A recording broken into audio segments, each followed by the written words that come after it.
Dear viewers, আপনারা যে যেখান থেকে দেখছেন এবং শুনছেন আপনাদের সবাইকে স্বাগত জানাচ্ছি। তো স্ক্রিনে আপনারা শুরুতেই মোটামুটি কঠিন ধাঁচের একটা অঙ্ক দেখতে পাচ্ছেন। আমরা এই অঙ্কটা দিয়ে আজকের আলোচনাটা শুরু করব। তো অবশ্যই প্রথম থেকে শেষ পর্যন্ত মনোযোগ সহকারে দেখতে হবে।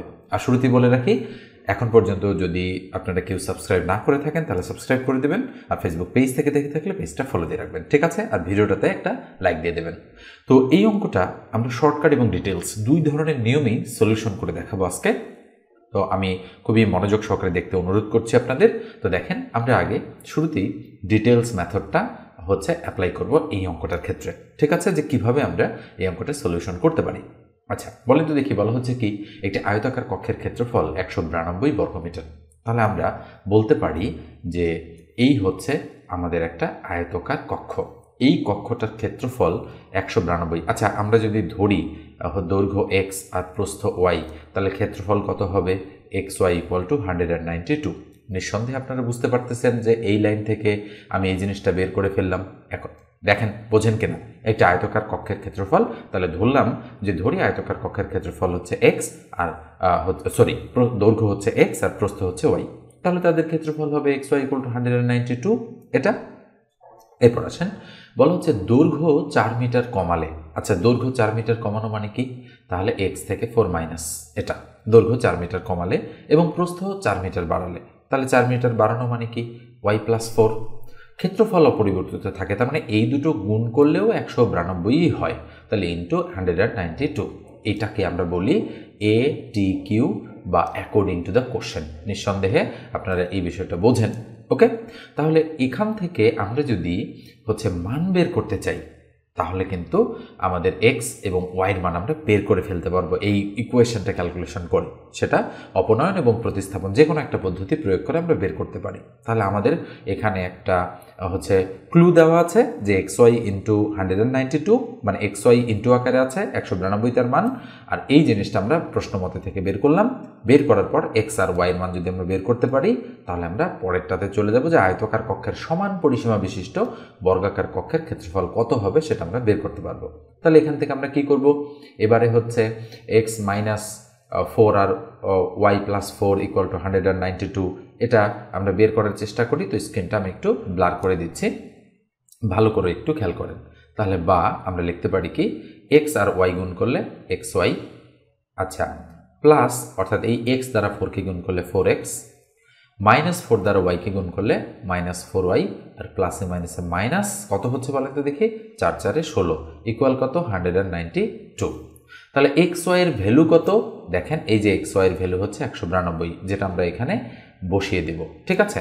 তাহলে আমরা বা এক্স ওয়াইয়ের ভ্যালু 192 বসাই দিলাম, plus 4x minus 4y minus 16 equal to 192। আচ্ছা, বলেন তো এই 192 এদিকে চলে যায় আর এই 16 এদিকে চলে যায়, তাহলে 192 থেকে 192 বাদ দিলে 0 আর 16 চলে গেল। তাহলে বা 4x minus 4y equal to 16 বলতে পারি। তাহলে বলেন তো দেখি, বা 4 যদি কমন নেই, তাহলে x minus y equal to 4 হয়, অর্থাৎ 4 4 16। তাহলে আমরা বলতে পারি x minus y equal to 4। এটাকে আমরা চাইলে 1 নং সমীকরণ হিসেবে ধরে রাখতে পারি। এই গেল একটা বিষয়। তো আরেকটা, মানে এই x minus y equal to 4 আমরা কিন্তু পেয়ে গেলাম।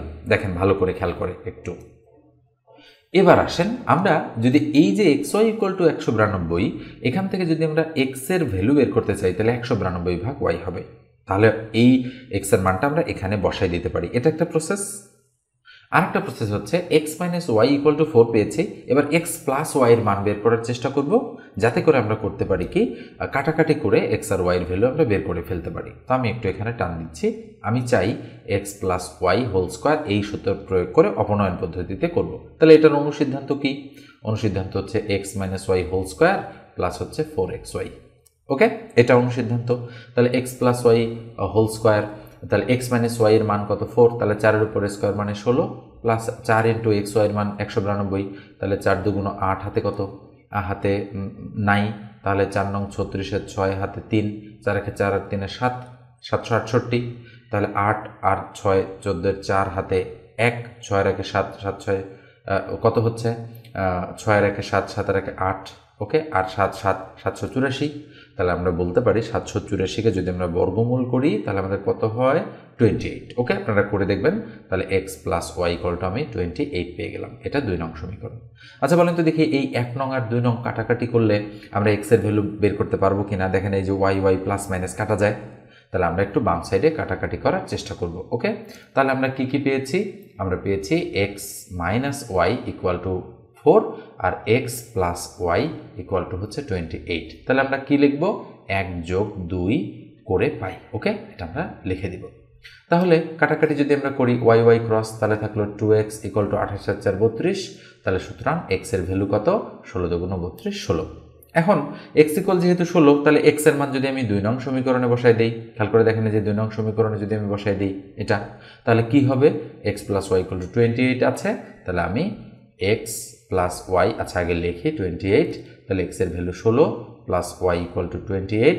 তাহলে সুতরাং ওয়াই এর ভ্যালু 28 থেকে 16 গেলে কত থাকে, 12। তাহলে এক্স এর মান 16 পেলাম আর ওয়াই এর মান 12 পেলাম। তাহলে এটা কত পেলাম, এটা পেলাম আমি 16 আর এটা পেলাম আমি 12। ঠিক আছে, তো এইবার আমরা আবার অঙ্কে ফেরত আসি।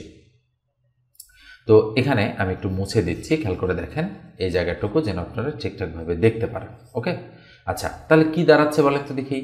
তাহলে বলছে আয়তকার কক্ষের সমান পরিসীমা বিশিষ্ট। তাহলে এই যে কক্ষটা এটার সমান পরিসীমা, তার মানে বলেন তো দেখি এই আয়তক্ষেত্রের পরিসীমা কত। তাহলে আমরা বলতে পারি 2 ইন্টু দৈর্ঘ্য যোগ প্রস্থ, এটা হচ্ছে আয়তক্ষেত্রের পরিসীমার সূত্র। তাহলে 2 ইন্টু দৈর্ঘ্য আর প্রস্থ যোগ করলে কথা 16 আর 12 28, 28 দুগুণ 56।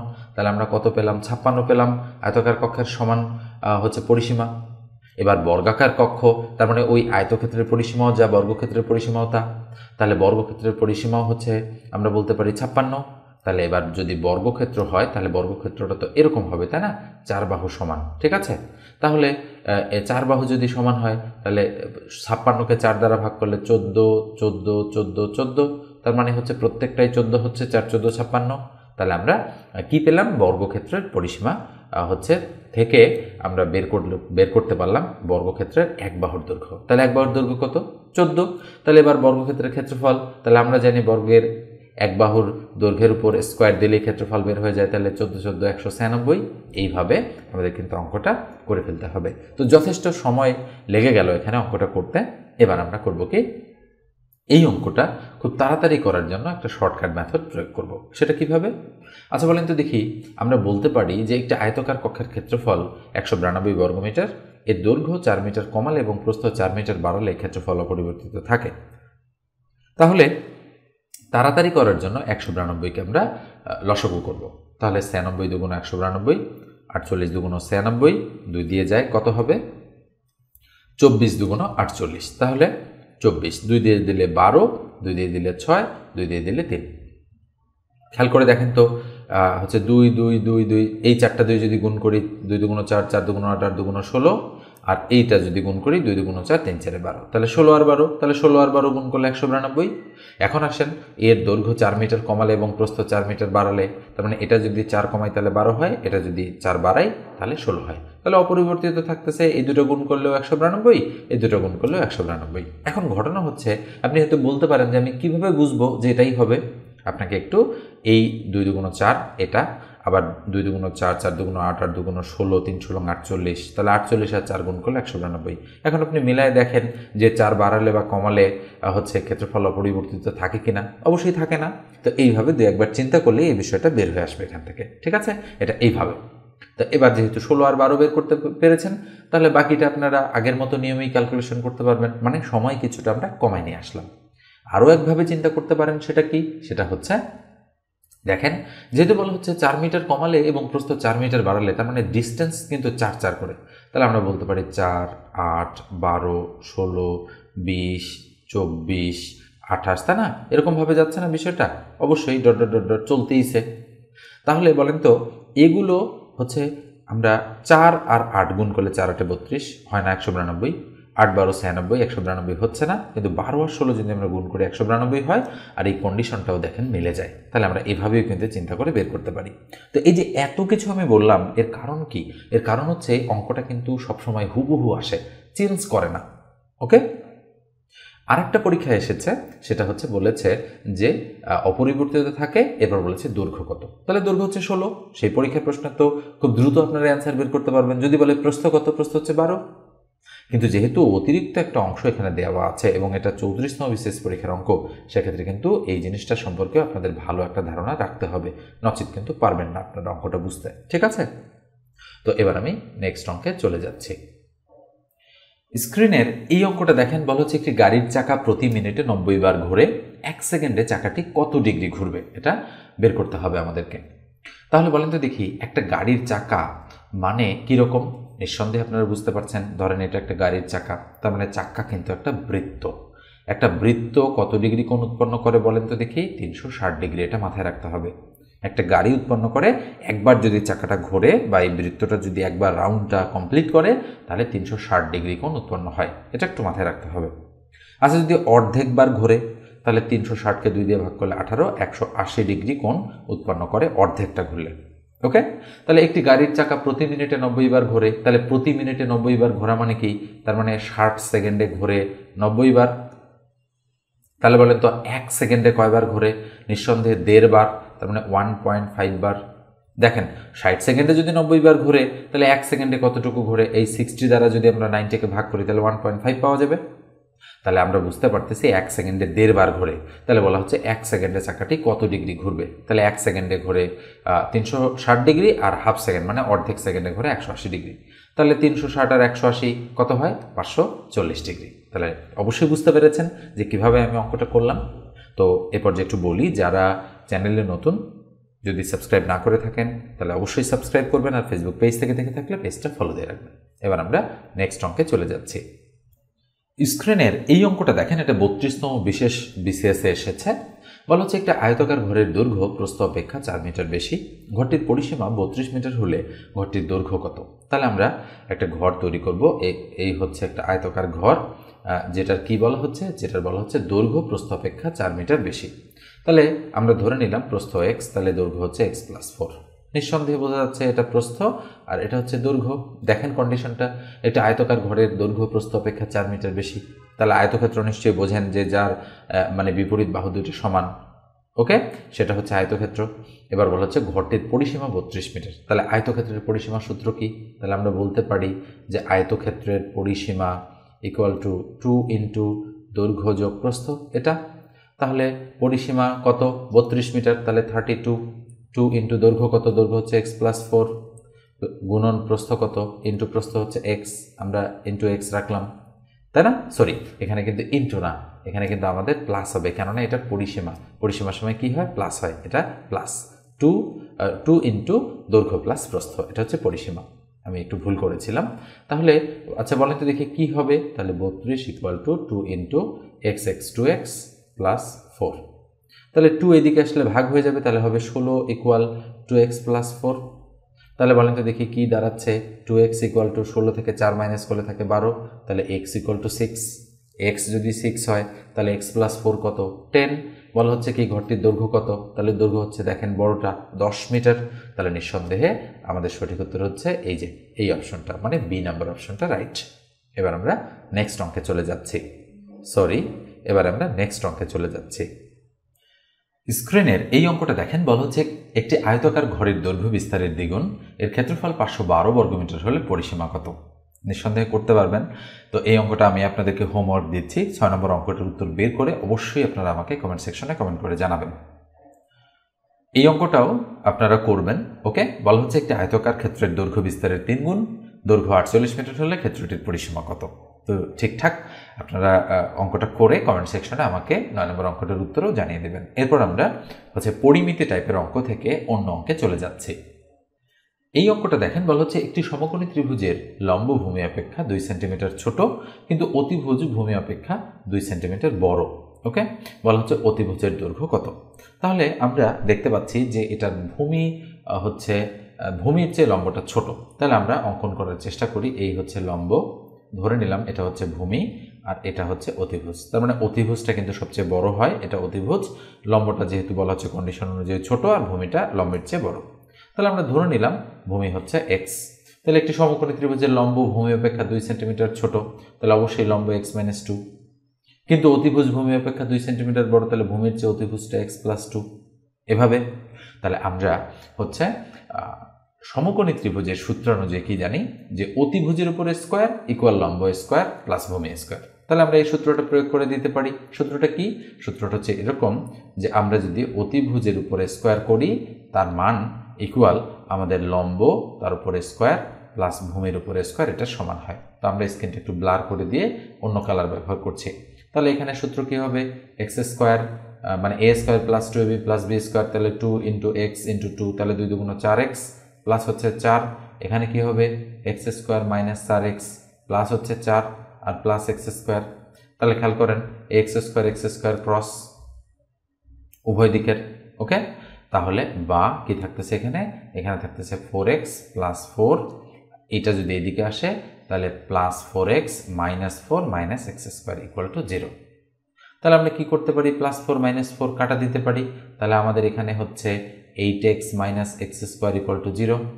তাহলে বা যদি আমরা x কমন নেই তাহলে 8 মাইনাস x ইকুয়াল টু 0 এটা হচ্ছে। তাহলে বা কি দাঁড়াচ্ছে এখানে? x ইকুয়াল টু 0 একটা, অথবা আমরা বলতে পারি 8 মাইনাস এক্স ইকুয়াল টু 0। তাহলে সুতরাং x ইকুয়াল টু 8 হবে। এই যে দেখেন এটা এদিকে গেলে মাইনাস হয়, মাইনাস মাইনাস ক্রস, তাহলে x এর মান কত পেলাম? 8। তাহলে x এর মান যদি আমরা 8 পাই তাহলে x মাইনাস 2 এর মান 6, x প্লাস 2 এর মান হচ্ছে 10, ওকে। তাহলে নিঃসন্দেহে আমরা বলতে পারি যে আমাদের সঠিক উত্তর হচ্ছে এই যে দেখেন এটা কি 10। তার মানে যেহেতু অতিভুজের দৈর্ঘ্য চেয়েছে তার মানে আমাদের সঠিক উত্তর হচ্ছে 10 সেন্টিমিটার। এবার আমরা নেক্সট অঙ্কে চলে যাচ্ছি। প্রথম লাইন, অর্থাৎ 10% ক্ষতিতে বিক্রয় করা হয়েছে। বিক্রয় মূল্য 60 টাকা বেশি হলে 5% লাভ হতো। টেবিলটির ক্রয় মূল্য কত? তো সম্ভাব্য 4টা উত্তর দেওয়া রয়েছে এবং সঠিক উত্তরটাও কিন্তু এখানে দেওয়া রয়েছে। আমি জাস্ট আপনাদের একটু বোঝাই দিচ্ছি। দেখেন এই ধরনের অঙ্কগুলো কত দ্রুত আপনারা ক্যালকুলেশন করতে পারবেন। বলা হচ্ছে 10% ক্ষতিতে বিক্রি করা হয়েছে, বিক্রয় মূল্য যদি 60 টাকা বেশি হতো, মানে বেশি হলে 5% লাভ হতো। তার মানে এই ক্ষতিটা পুষিয়ে আরও 5% লাভ হতো যদি বিক্রয় মূল্য 60 টাকা বেশি হতো। তাহলে আমরা বলতে পারি এই 10 আর 5 কত পার্সেন্ট? 15%। এই 15%-এর মূল্য হচ্ছে 60 টাকা, ঠিক আছে। যেহেতু ক্রয় মূল্য বের করতে বলেছে তাহলে আমরা জানি পার্সেন্টেজের অঙ্কে ক্রয় মূল্য মানে 100%। তাহলে আমরা বলতে পারি 1% কত? 1% মানে হচ্ছে উপরে 60 তার নিচে 15। আর 100% কত? 100% মানে হচ্ছে এই 100 উপরে চলে যাচ্ছে। তাহলে কত হচ্ছে বলেন তো দেখি? 4 15 60, 4 দ্বারা 100কে গুণ করলে কত হয়? 400।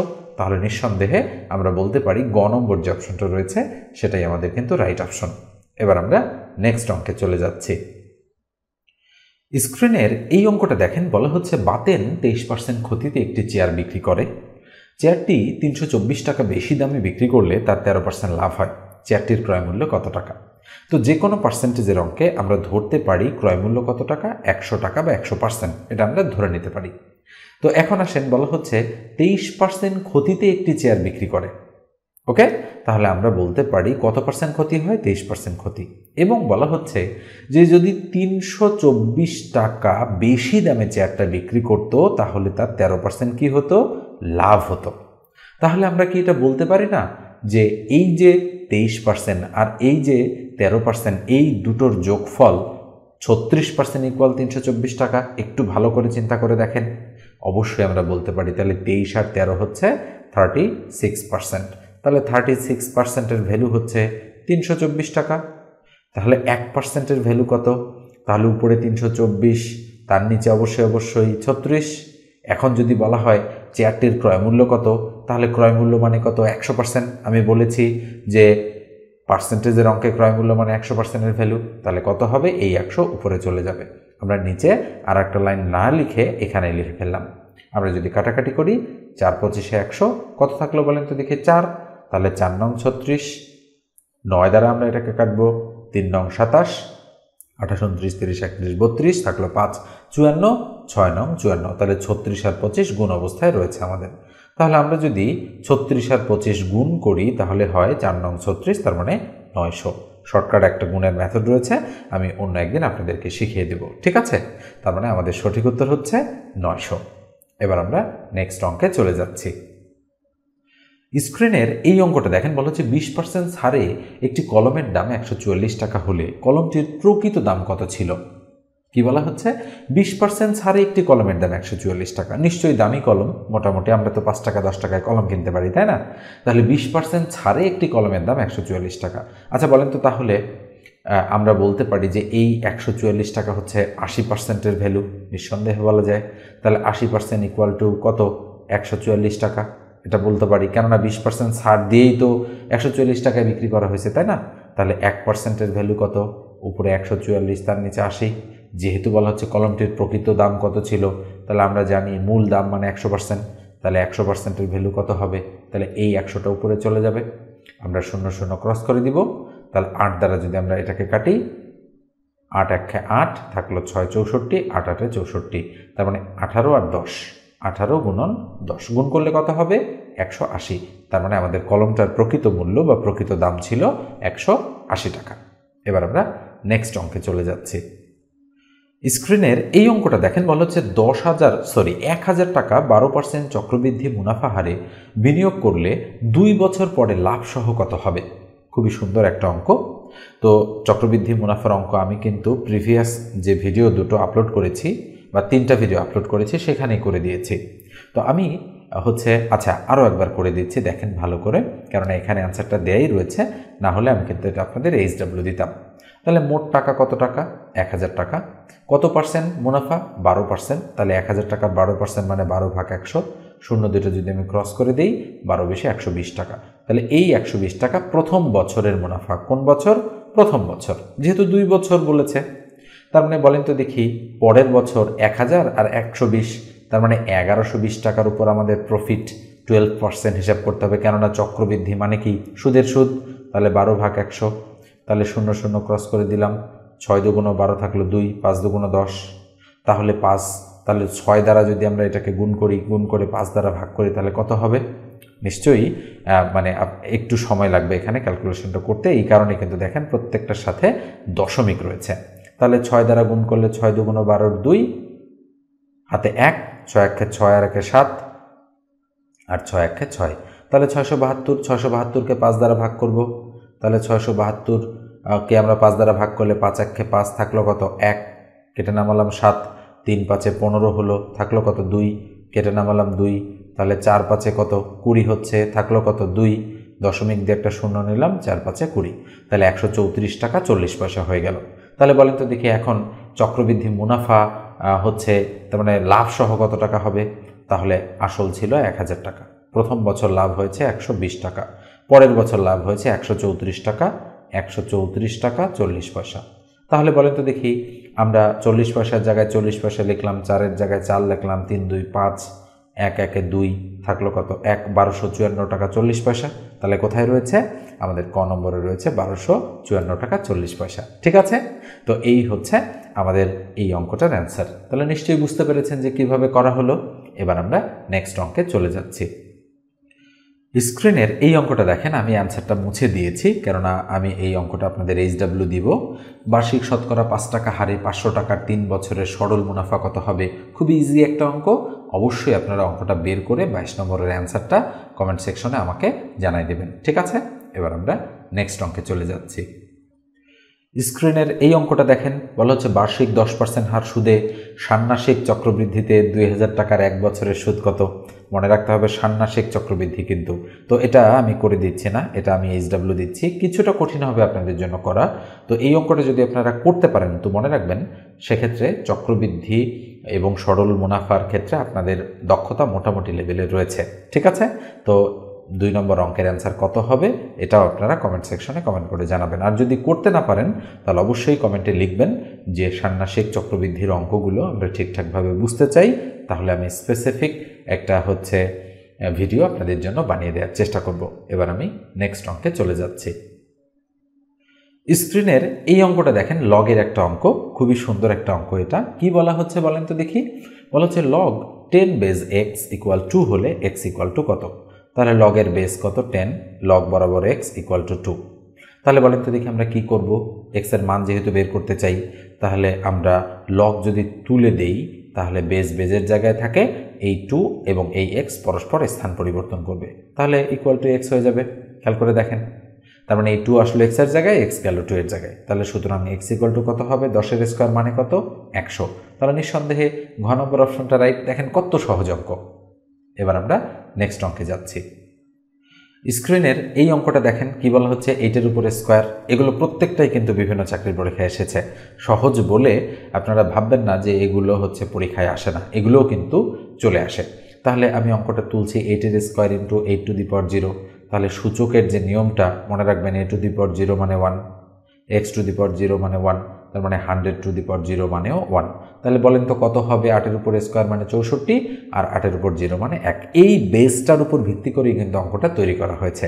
এটা যদি আপনারা না জানেন যে এইটা মানে 1, তাহলে কিন্তু অঙ্ক করতে পারবেন না। তাহলে 64 1 64, নিঃসন্দেহে ঘ নম্বর অপশনটা রাইট।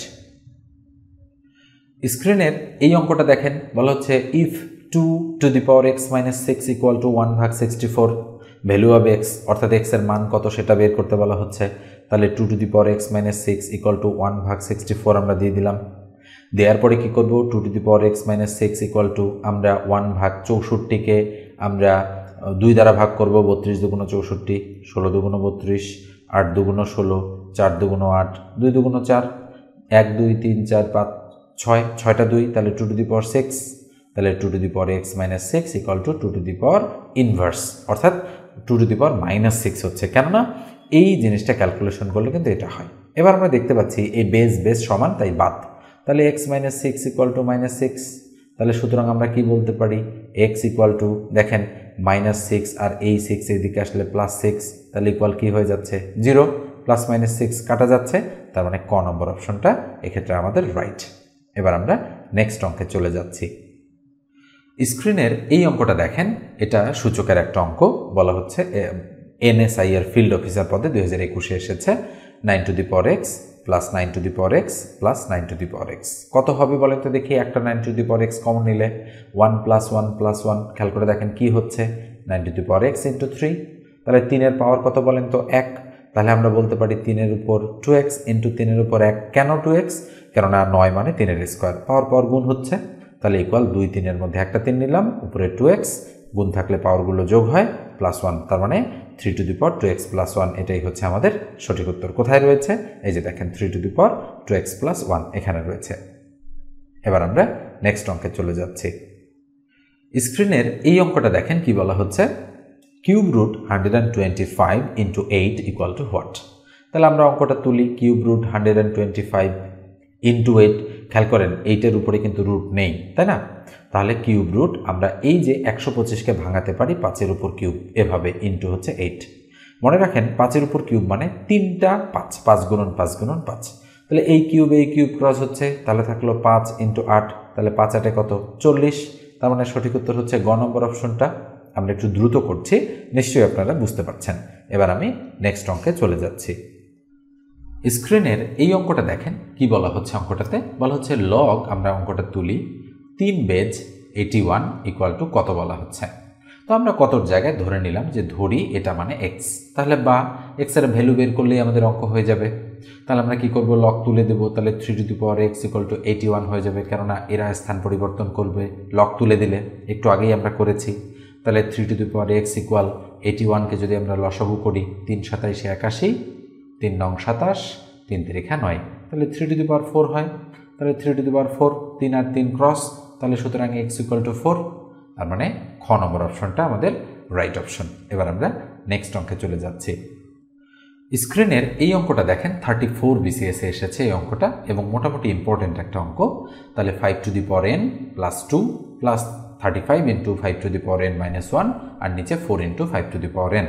তাহলে যেহেতু এভাবে আছে আমরা একটু ভাঙায় লিখতে পারি, এইভাবে লিখতে পারি, খেয়াল করে দেখেন 5 to the power n into 5-এর উপর স্কোয়ার, ওকে, প্লাস 35 ইন্টু আমরা এটা লিখতে পারি কি 5 to the power n into 5 to the power minus 1, ভাগ কত, ভাগ হচ্ছে 4 into 5 to the power n। আচ্ছা, এই উভয়টার মধ্যে 5 to the power n common নেওয়া যায়, খেয়াল করে দেখেন কমন নিলে থাকে 5-এর square, plus 35 into 5 to the power minus 1, আর নিচে 4 into 5 to the power n। খেয়াল করে দেখেন কমন নিলে কিন্তু এটাই থাকে। কেন কমন নিলাম, এটা বাদ দেওয়ার জন্য। তাহলে কি হবে, টান দিলাম 5-এর উপর স্কোয়ার মানে 25, প্লাস 35 ইন্টু এটা মানে কত 1/5, ইনভার্স যেহেতু, আর নিচে 5 n তো কাটা গিয়েছে, থাকে শুধু 4, তাহলে ইকুয়াল কী হয়, নিচে 4, তাহলে উপরে থাকে 25, কাটাকাটি করলে 5 7 35, তাহলে 25 যোগ 7, তাহলে কী দাঁড়াচ্ছে বলেন তো দেখি, 25 আর 7 কত, 7 5 12 2, হাতে 1 2 রেখে 3 32 ভাগ 4, কাটাকাটি করলে 8, তাহলে নিঃসন্দেহে 8 হচ্ছে আমাদের সঠিক উত্তর। তো এই হচ্ছে আমাদের আজকের আলোচনাটা কেমন লাগলো অবশ্যই আপনারা লিখে জানাবেন, ভালো লাগলে একটা লাইক দিয়ে দেবেন, আর সাবস্ক্রাইব না করে থাকলে সাবস্ক্রাইব করবেন, ফেসবুক পেজ থেকে দেখে থাকলে পেজটা ফলো দিয়ে রাখবেন। ধন্যবাদ সবাইকে।